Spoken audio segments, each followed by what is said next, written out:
Architecture and Civil Engineering Pavilion.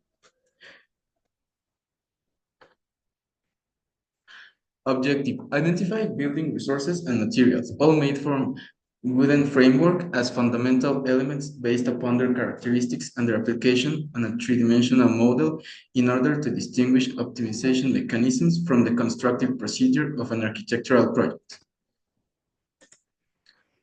Showroom's design has been structured considering three fundamental principles: innovation, comfort, and versatility.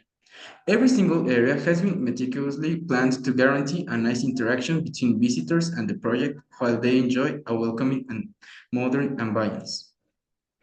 Analysis. This space has been conceptualized through offering a unique experience to our Expo Labs visitors as an objective, mixing aesthetics and a quite intuitive path through all the areas in order to highlight architecture and civil engineering majors.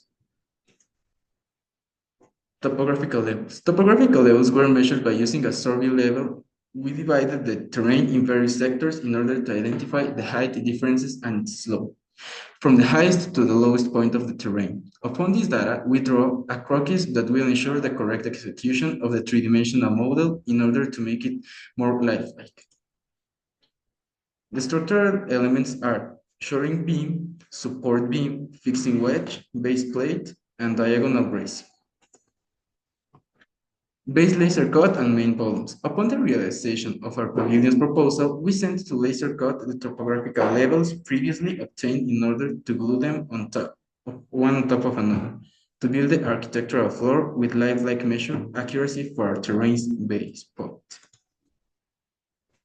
Then we started marking the measured points for every single fixing wedge and timber that will serve as the structural standing of our model. When finished with the fixing wedges and timbers, we proceeded to install the wind bracing individually.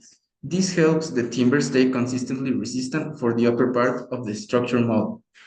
Our team decided to add a master beam across the timbers for structural safety for the public paths. When the timbers and slab are ready, the wall's framework was put into place. The framework is made from galvanized iron.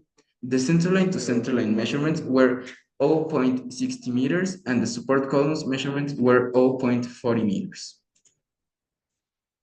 The drywall lattices with hexagonal figure patterns on top of the iron framework. Every lattice has its own web along with sections having their door frames.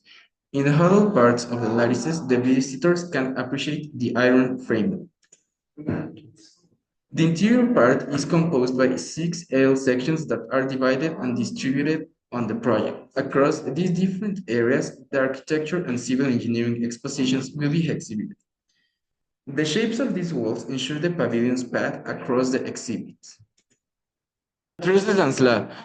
Trusses. For the roof structure, a series of Pratt-type trusses were used distributed at 3 different elevations, ensuring they were supported along the axis of the purlins extending from the foundation in order to evenly distribute the loads. Slab. The slabs were divided into 3 sections, 2 small ones and 1 large, to be anchored to the trusses previously installed over the purlins. These slabs cover a large portion of the plywood surface, leaving an open area designated as an outdoor terrace.